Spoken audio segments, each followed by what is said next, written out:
you first interested in school choice? It was actually Milton Friedman, his book Capitalism and Freedom, which I read in college, which actually first introduced the concept of school choice broadly in America and laid out the argument that the best way to improve education in America was to let families be more involved in their children's education. Too often, where you lived was where you were required to go to school, and so that took away the obligation of the family, of the parents, to make those choices for students. It motivated several of us, a small group in 1989, to idealistically decide that we could bring school choice to Oregon. So we wrote an initiative, put it on the ballot in 1990, gathered more signatures that year than any other initiative that was on the ballot, including Measure 5, which was the property tax limitation that year. And we gave Oregonians the choice of whether they wanted a full school choice program for kindergarten through 12th grade. Unfortunately, we didn't get enough votes. We got 1/3 of the votes. And we realized in the middle of the campaign that we were going to lose. We did polling. And we determined that the reason we were going to lose was that it was very hard to change people's minds or to educate people in the middle of a political campaign. 30-second TV ads, where it was easy for the teachers union primarily to scare people away from the school choice concept. Before the election was over, we realized that we needed more time, that it was a longer educational process, so we were aware of national groups like the Cato Institute that were educating Americans on these issues.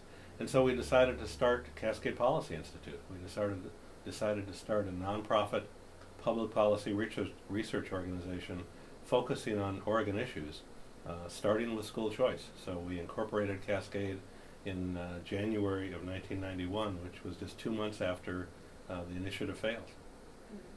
And so Cascade has been around for 20 years now. What progress have you seen in that direction? We've seen quite a bit of progress. We've brought a number of speakers to Oregon over those years talking about school choice. We've written a lot about school choice. And in 1999, we had two big successes. We actually helped write model legislation for charter schools, public charter schools, which is one big part of the school choice movement. And the legislature actually passed that bill in 1999, and Governor Kitzhaber 1.0, if you want to call it that, his first term as governor, he signed the legislation.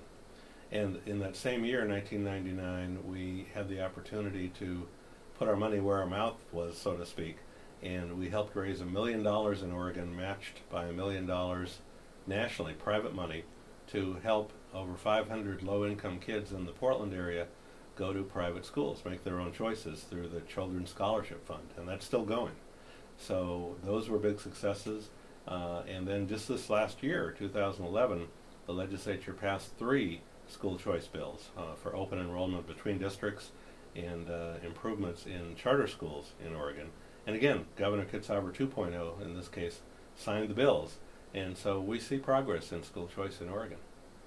Are you going to continue this for another 20 Oh yes, as long as it takes.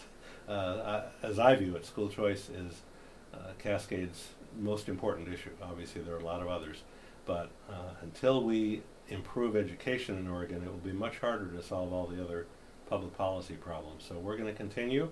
We're looking for ways to bring school choice to all kind of groups, not just low-income groups, but everybody in the state. And we hope that people will join us to achieve that goal.